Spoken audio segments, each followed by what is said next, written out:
I'm Talia Shire. I've just spoke to Kara, and we've had a good time. Please join us.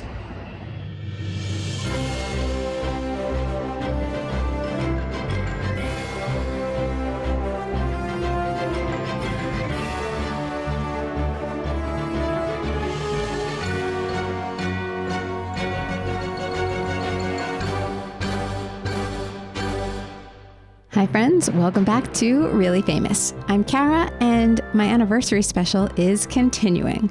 In case you missed my last announcement, it's the 6-year anniversary of Really Famous and I'm celebrating with mini interviews and updates with guests of the show. I've been taking myself and my smartphone and a little tripod and meeting up with a bunch of my favorite guests and friends and recording quick updates on what's been going on in their lives since they were last on the show. Since they're shorter interviews, I'm running them all on YouTube rather than on the podcast. I've been dropping a new one or two every week, and I'm also sharing highlights on Instagram and Facebook. Some are long and deep enough to run as full podcast episodes, even though they weren't intended to be. And this is one of them. It's Talia Shire, who was a guest on Really Famous right at the beginning of the pandemic in 2020, and then shortly thereafter. First, we did a phone interview, and then after we hit it off so much on the phone, we started talking on the side, and I convinced her to try a Zoom with me, and she agreed, and that was Talia's second time on the show. Talia, in case you didn't know, played Connie Corleone in the Godfather movies and Adrian in the Rocky movies. She and I have been in touch a lot since then. We've had long phone calls on Sunday afternoons and little talks via text here and there. But this is the first time we're actually hanging out face to face in person. So I was really excited about that. I told her, look, it's going to be like a 5-minute chat. All I have is my tripod and my phone, and that will be that. Okay, so here we are at her home in Los Angeles. There's all kinds of hustle and bustle going on. Her kids and her grandkids are in and out. The dogs are scurrying around and there's construction going on nearby. We're sitting on her wraparound porch, so you'll hear all that. You'll hear birds chirping and the construction and kids playing. But again, this wasn't really intended to be a full podcast, so I wasn't a stickler on the sound. My goal was simply to ask Talia about 5 or 6 questions to give you an update. But Talia likes tangents, and she likes to ask me for my opinion on things, and she likes to share hers with me. So before we knew it, we'd been taping for 40 minutes or a little longer. And that's when I decided to run it as a podcast in addition to going up on YouTube. We talk about ups and downs, social media. I give her a primer, in fact, on likes and what they are and what they're all about. And of course, I ask her about The Godfather and Rocky and about the new movie her brother, Francis Ford Coppola, is working on. There are some secrets that she won't let out of the bag, but I can tell you it's called Megalopolis. Apparently, it's epic, and it just wrapped filming after some rumors of chaos on the set. The film stars Adam Driver, and it also has a ton of other fascinating names like Lawrence Fishburne, Jon Voight, Shia LaBeouf, Jason Schwartzman, Dustin Hoffman, and Talia Shire. And we also chat about her famous family, some of whom may shock you. To see more of my updates and mini interviews, please subscribe to Really Famous on YouTube. And you can look forward to new footage from favorites like Joe Mantegna, Julian McMahon, Lilo Brancato, Patrick Fabian, Michael Emerson, Tim Gunn, and perhaps a few more. In the meantime, here's a word from our sponsors. This week's show is sponsored by BetterHelp. You know how I feel about therapy. I am a therapist, and I've talked about it many times on the show. Therapy can be a life changer. If you're not feeling great, you know you need a little help, but you're not sure where to go. Where do you even find a therapist? Try BetterHelp. BetterHelp will match you up with a therapist. You can do a video chat. You can do a phone session. You can even text your therapist. And if it doesn't feel like the right match, BetterHelp will find a new therapist for you. Get started now. Simply go to betterhelp.com/reallyfamous. Get started today and make sure you use that link, betterhelp.com/reallyfamous, because you'll get 10% off your first month just for Really Famous listeners. That's betterhelp.com/reallyfamous. Okay, and we're back. Here we are at Talia's. I'm setting up a camera and explaining to her that since it isn't a regular episode of Really Famous, there's only one camera, my phone, and we both have to look at it while talking. You'll see. Here we go. Okay, let me do that. Hit that. All right, we're recording. Now, who are you with out here? I'm staying with my best friend from college, Christy.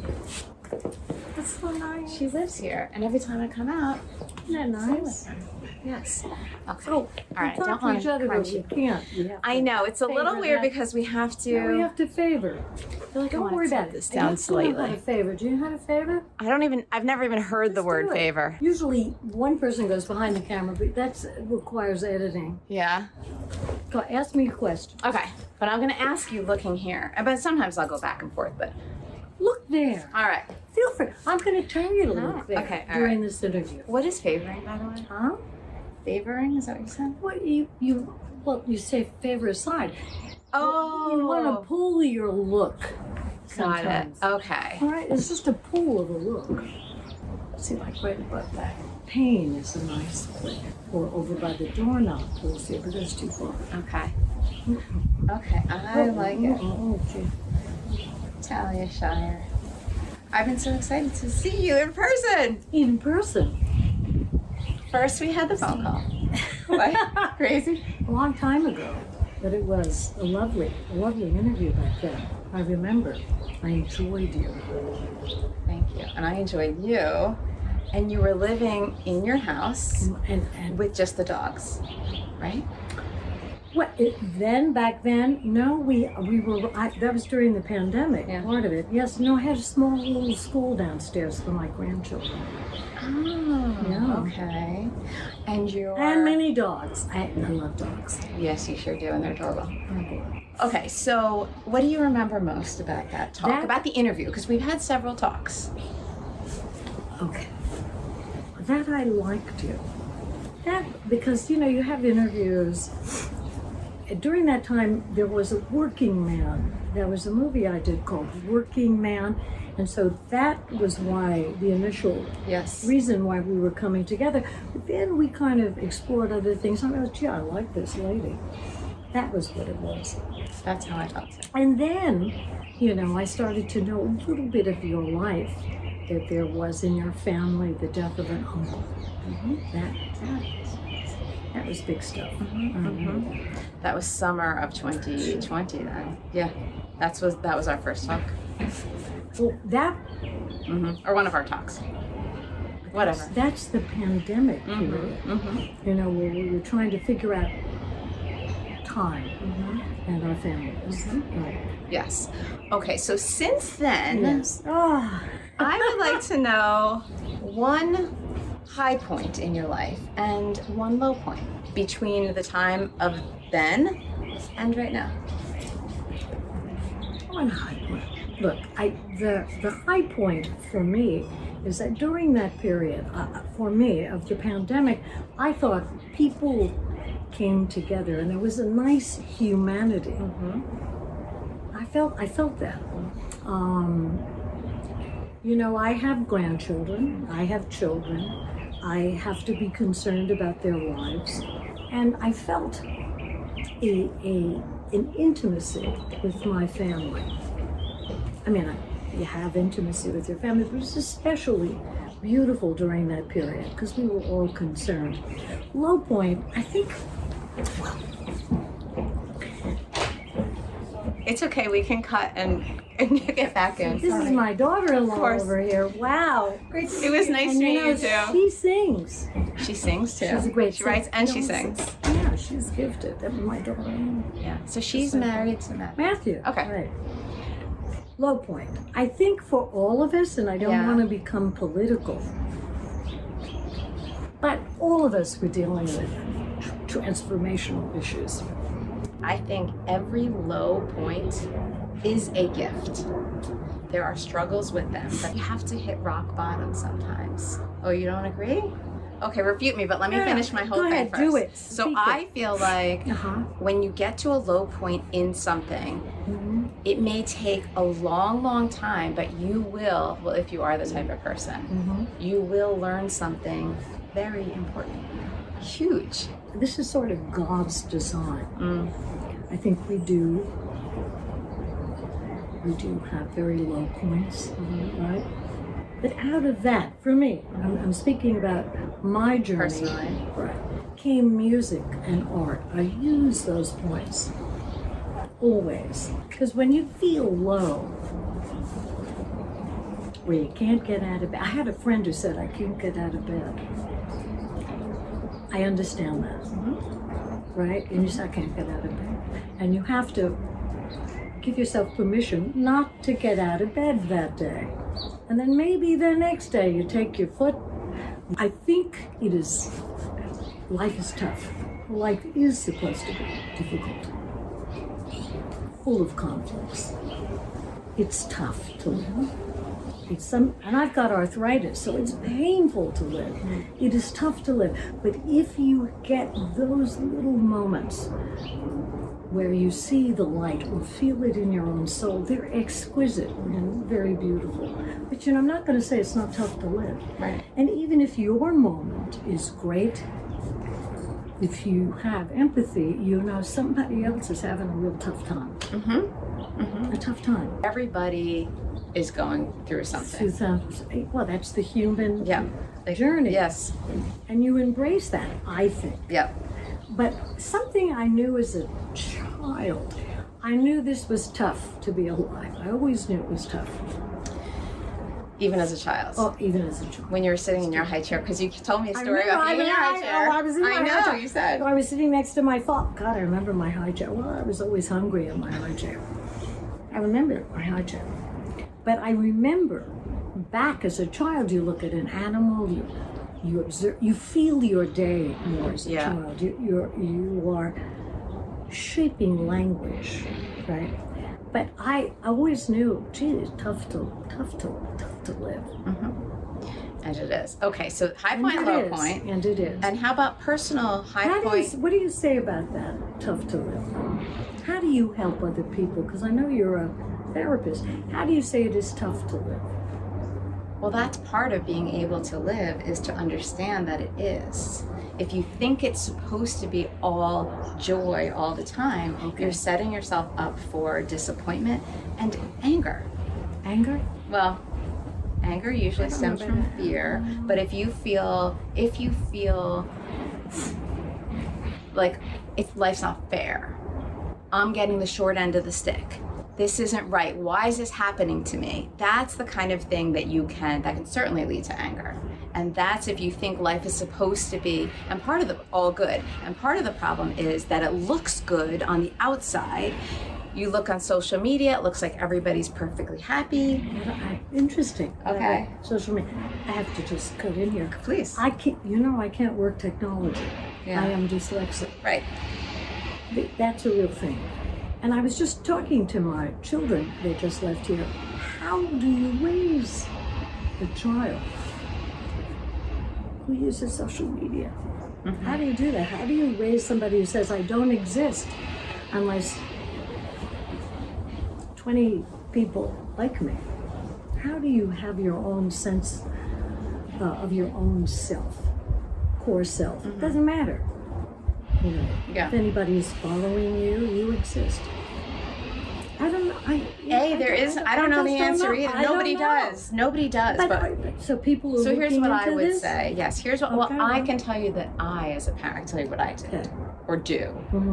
And two of my kids are a little older, so they're on social media, but they didn't get on it when they're young. My 14-year-old will scroll through TikTok. I don't know what TikTok is, but it's something. Okay. But he's not posting things to get likes. Okay. So here's what I can say. As a parent, I say the things that you already said just now. So they already understand growing up, it's fake, it makes people feel bad, everything is curated, whatever you see posted that makes things look a certain way, it's on purpose. And so we also talk about things like likes. This is my prediction now. I think there won't be likes in the future. When we speak of likes, so I'm clear, that's a specific term. Yes. I So don't know that term. I'm going to teach you that term. It's Because that's what you're saying is you don't exist unless people are telling you on social media. acknowledging Right. So that's an existential issue The that like has is existed a- through time. yes. It's a problem.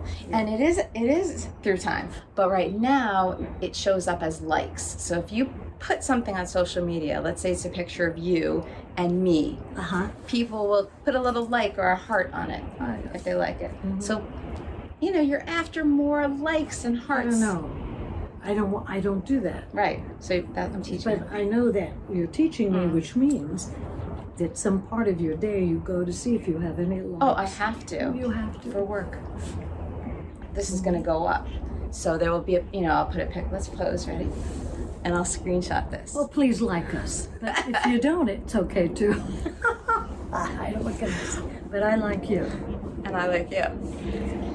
By the way, that's a social media clip. I'm gonna cut that, I have just no that thing, idea and what people that are is. they're gonna see it and they're gonna laugh. But- They think it's great. Well, I have respect for new technologies, Yeah. but I don't think we understand this one yet. No, that's why I said we don't know yet. And we don't know how it shapes young minds at all.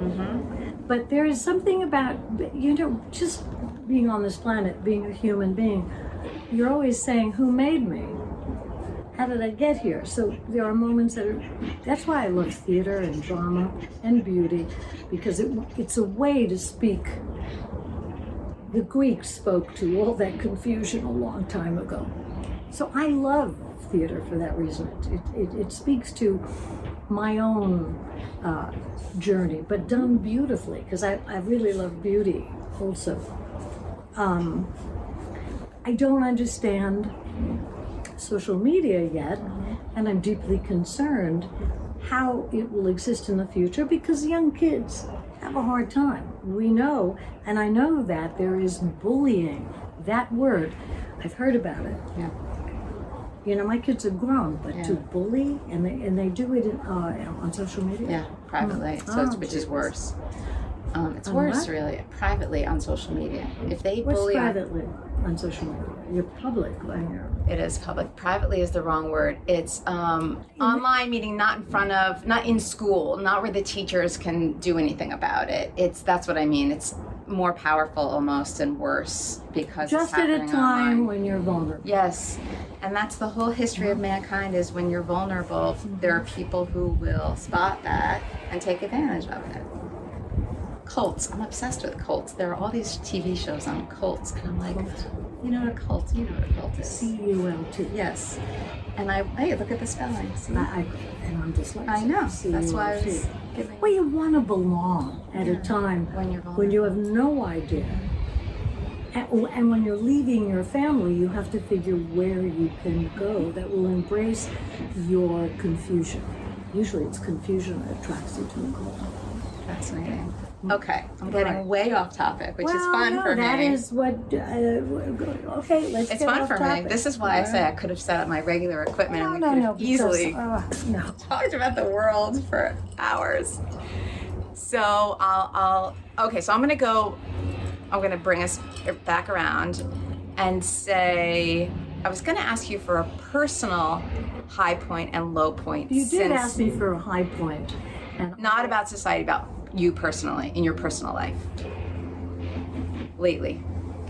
lately. Yeah.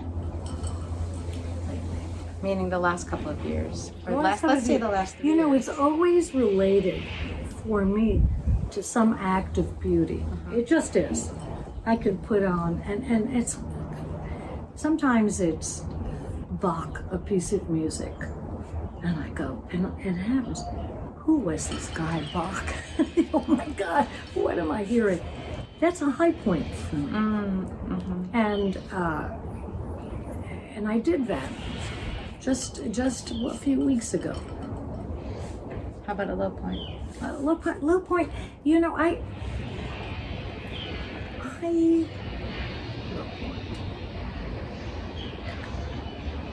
I think it's a deep sadness for me when these shootings take place. That's a low point for me. I mean, what do I have? How many years left do I have to live? But God, is this seeing people hurt, seeing random shootings, acts of violence? They hurt me. They hurt me. And I feel it deeply. You want to call it low, you can. Desperate, incredibly tragic. You feel that. Painful. Don't you feel that? Yes, of course. Oh boy.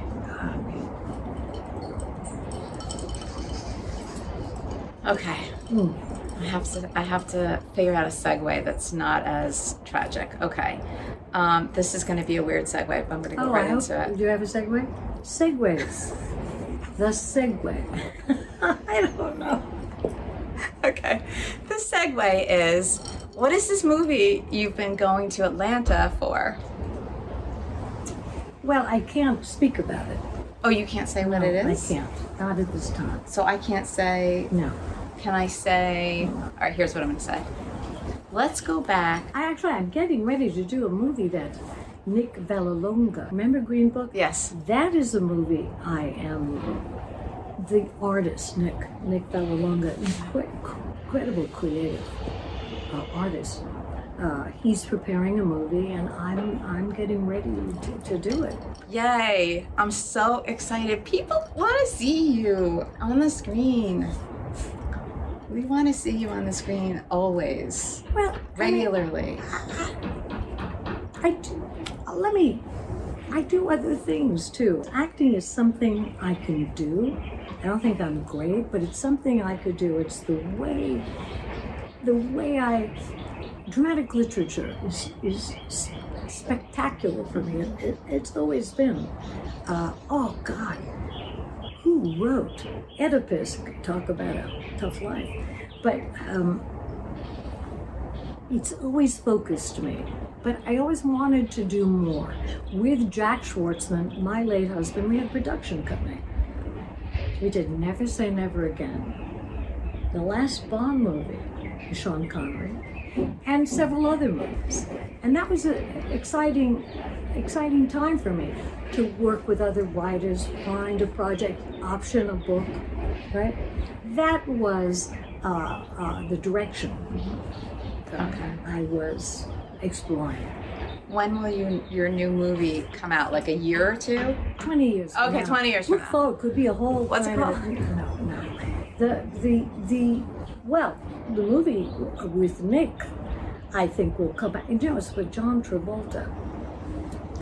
John, I hope you're it's okay. Another good thing, John Travolta. Wow. How was he? I haven't met him, but Oh, okay. I can't wait to work with him.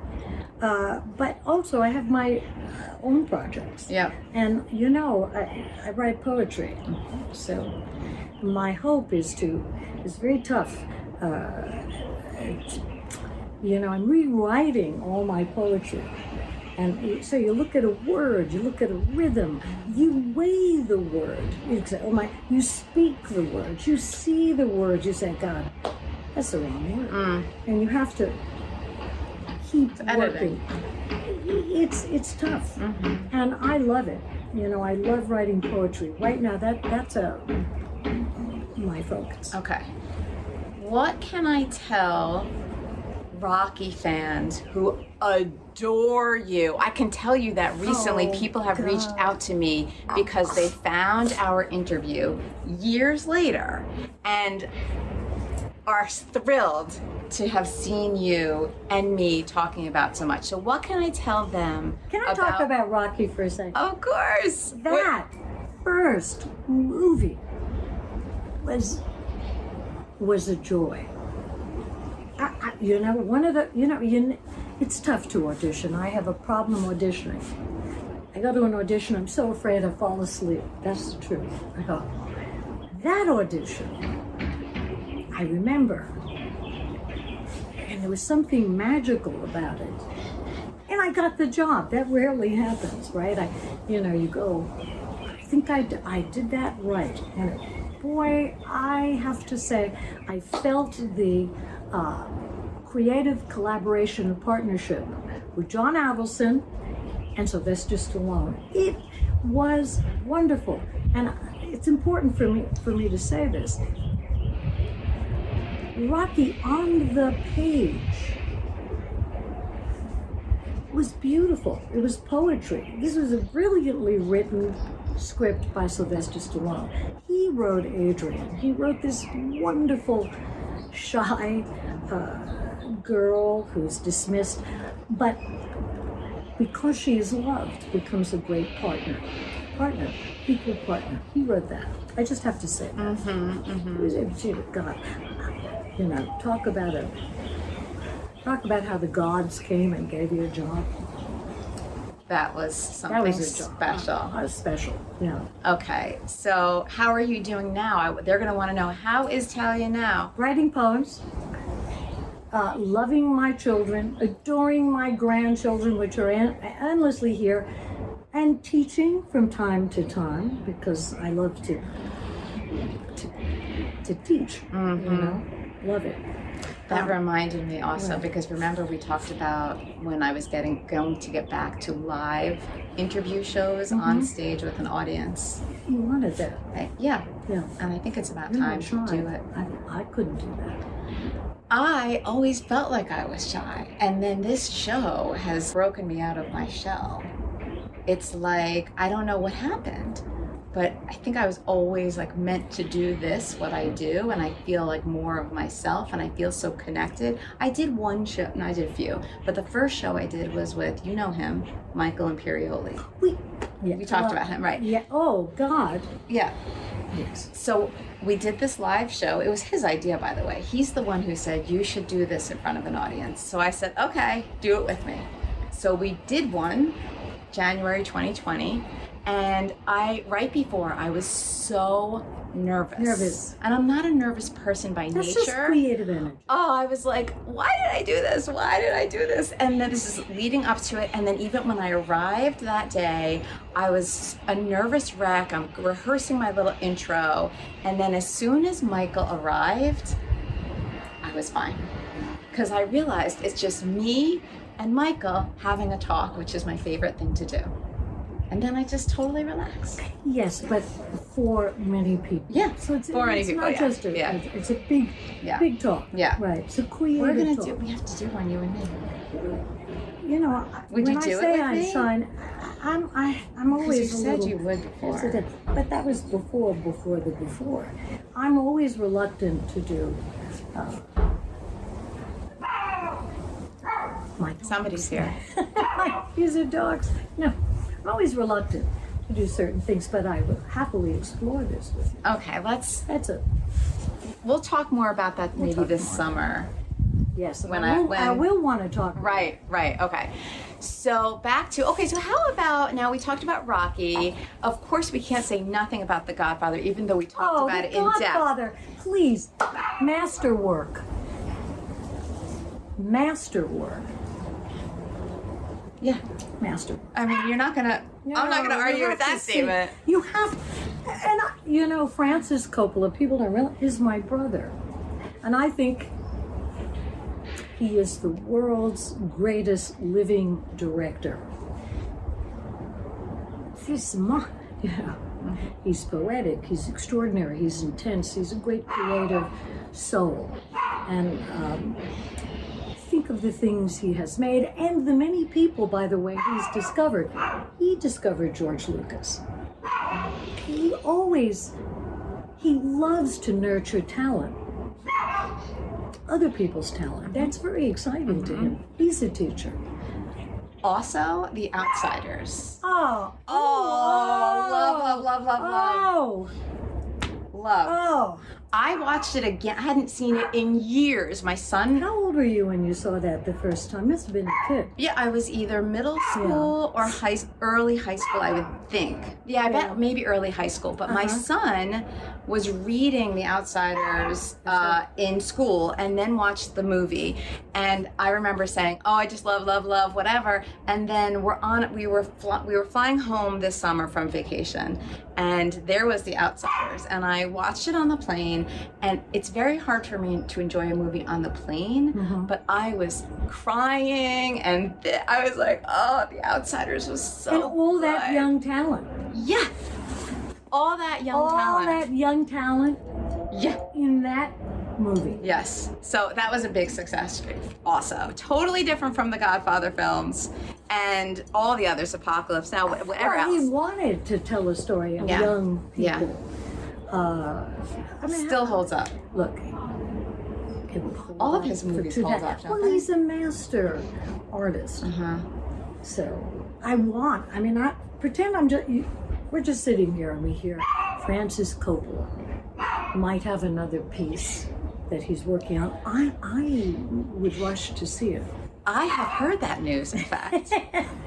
I hear and it is in the news. It's not unknown that there is a new movie in the works. And that And it's you will going to rush be to see epic. it. Yes. So, And I want that. And now I'm not speaking as a sister, I'm speaking as an artist who knows how hard it is. And as somebody in film and movies, gee, it's awfully hard to get a movie on. It costs so much money to make it, to do it. The logistics are extraordinary. I want to see anything Francis Coppola makes. Anything. same. Okay, can you tell us anything about that movie? No. Mom's the word? Not mine. Will you tell us later when it's legit As to we talk move about closer. it? Okay, yeah, good. but I'll hold I think you it's to it. enough to say that this is a master director and has decided to go back after some years, right? I'm excited to see Okay, what he is going to create. I accept. Okay. Now, people are surprised to hear that Francis Ford Coppola is your brother. Right. I bet they also don't realize the other family members that you have who are famous and don't have your last name. Right. Well, look, we're a circus family. Yeah. We've done this for over 100 years. We make movies, write music. Grandpa Francesco Panino was a pretty fine composer. Played the piano, for Caruso. Anyway, and he wrote plays. Way over 100 years ago. So we've always been doing this. Always. Right. So it's no surprise that would happen, but I'm going to name some because Okay. they don't know who we're talking about. All right. Nicolas Cage. That's my nephew. From my oldest brother, August Coppola, a great educator who's passed away, but really was my teacher and Francis's teacher. Extraordinary. Do you see Nick Cage often? Sure. And I love, not often enough, because he's been off making a lot of movies, but boy, what a talent that man is. People are intrigued by him too because he is unique. Totally. Totally unique. Totally. But elegant and artful. Nothing is just chaotic. It's all picked. It's all beautifully shaped, what he does. Okay. Jason Schwartzman. That's my son, yeah. That's my son. And he started with Rushmore as a young man. And Robert Schwartzman, we're all in this. We're all in this business. John Schwartzman is a terrific cinematographer, is my stepson. So this is kind of what we do. And we're proud that we do this thing, which is we make movies or put on shows. I would love to sit at your Thanksgiving table. I mean, what? This is a fascinating family you're surrounded by and part of, and a significant, an important element of, more than an element. And the thing about my brother August used to say, not spoiled, hard-working. Nobody gets a free ride in this family. You have to step up, bring your craft and your discipline, and it's tough. It's tough because sometimes the outside world will project on you. But our family's been like 120 years of. My grandfather's writing name was Nino Penn. Some of his plays were under Nino pen, Okay. and his poetry. So we've always done this. Yes, and you're Frankly, I would prefer to be a doctor or a lawyer, but that didn't happen. Would you really? I played a doctor and I played a lawyer, but this is what I do, and I think we teach through this theater. Theater was always about speaking about your life, the things you couldn't say, having a catharsis. So it's an extraordinary teaching tool, theater, right? And so beautiful. So in a way, I wouldn't mind being a teacher. That would be a great thing. In a way, we teach through what we do. That's important right now on this planet. Okay. My last question Oh, is the same question I probably asked you last time. but you were so nice last time. Okay. Am I not It's being sweet. nice this Yes, time? you are, but you're not. No, but it's scary, to have interviews. You're always nice. Is it scary? Tell me about that. You tell me about it. Would you enjoy exploring? Well, that's I part feel of what like we I do. would. You would. I feel like I get it, and not always, but I love to ask people afterwards, and so you're going to give me insight. Okay. For me, I always want my guest, my show guest, or whoever I'm talking to, even if it's not on the show, I want them to feel good about us, our interaction, this. Right. I want them to feel good no Because it's a matter. moment of intimacy. Yeah. And you should feel solid and confident that you're going to share this moment. And Right. trust that person to have it. I also know that I am not famous like you are, so there's more at stake for you than for me. So I try to put myself in your hands, in your position, not your hands, in your position to understand what you may be feeling. Look, I'm an older person in this industry. I'm not. A consequence of what we do is fame. I'm not sure what that is. But it's useful to get the next project on, right? But it's not, it should never be why you're doing this. Ever, ever, ever, ever. Because it distorts. It distorts being a person, a mother, going to the market. It distorts that. And what I like to do, loving theater, dramatic arts, is to be with people and to feel them deeply, not have a distortion of fame. Well, that's me too. That's why I do what I do. Just because you Is want to feel them. it's because you are them. Yeah. We are Yeah. each other. That's good. I like that. No, we are. Yeah. The other is you. The partner is yourself. Truth. You know who told me that? Stella Adler.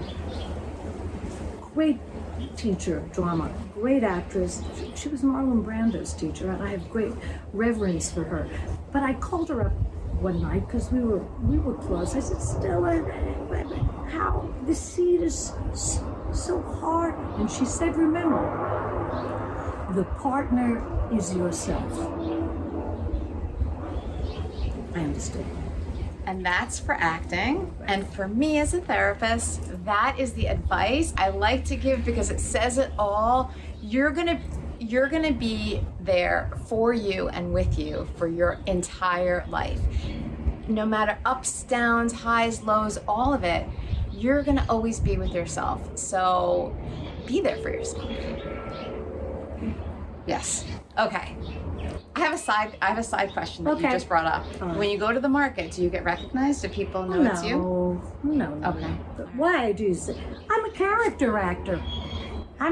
You're not supposed to. So nobody calls you and says, Connie, yo, Adrian. Long ago, but no. Okay, no. okay. All right, back to my question. Yes. Another question. Okay, go ahead. What is a common misconception about you? I'm not sure about misconception because I'm not so. My world is my family. And I think it's a little bit that I'm very shy. But is that shyness or just sensitivity? So I think it's that it's that I'm not totally shy. I think it's that. Okay. And who is Talia Shire? Okay. Who can say? Life is not static. We're constantly moving along. Human beings. We're always moving. There's no moment in time where you say, I know who that is. Never. And if that ever happens, you're in trouble. Did we do okay? I think so. I think so Who too. are you? But isn't that true? Love it. But is that not true? Yes, you can't know who you are. Yep. Forgive yourself for never knowing really who you are. But love that whole journey. I firmly believe the older I get, the more I change, but the more I also come back to who I am, the essence of who I am. That's the core. The core. The core. And I don't know how to define that core. I just know when it's there, I can see it and feel it in myself, and I'm with me. I think that's the higher, you don't always get this, but I think there's a higher self. There's something big and beautiful and transcendent, but we got to get up. We got to pay our bills. We have to deal with the dog. It's a very interesting thing to be alive. It's like, what is that, Maslow's hierarchy? Do you know what I'm talking about? I know Maslow. So like the first, the bottom, the foundation, you have to eat, sleep, have shelter. Yeah. Right. And then as you go up, relationships, whatever. I don't remember what's in the middle. Higher love. And that top is self-actualization. Well, self-actualization, and I think you have that as a child. Where, oh God, I'm all these people. And somebody used to say, no, you're not that. You have to learn to be separate in order to finally have that great reach where you feel you're part of everything. Okay. How should we end? Let's end. We will meet at the top of the Empire State Building in 1 year and ask the big questions about life. I'm there. I'm there. Yes. And that's that. Thanks for hanging out with Talia Shire and me. Check out more updates with favorites like Joe Mantegna and Julian McMahon on YouTube. And stay tuned for more updates here on the podcast. I'm Kara. Talk to you soon.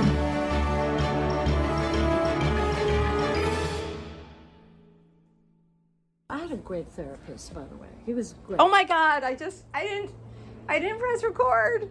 Huh? I wasn't on recording, it just started recording.